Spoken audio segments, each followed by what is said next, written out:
ముఖ్యమంత్రి అభ్యర్థిగా శ్రీ నారా చంద్రబాబు నాయుడు గారి పేరుని జనసేన పార్టీ పక్షాన నుంచి మేము బలపరుస్తున్నాం.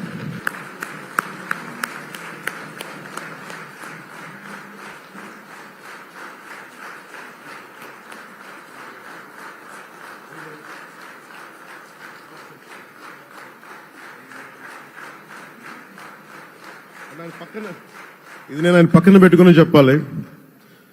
ఆయన నలిగిపోయారు. జైల్లో చూశాను ఆయన.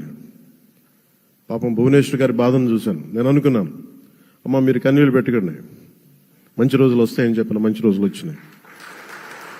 వారికి మనస్ఫూర్తిగా వారికి నా హృదయపూర్వక శుభాకాంక్షలు. మీరు అద్భుతమైన పాలన ఇవ్వాలి అందరికీ మనస్ఫూర్తిగా మీకు నేను తెలియజేసుకున్నాను సార్.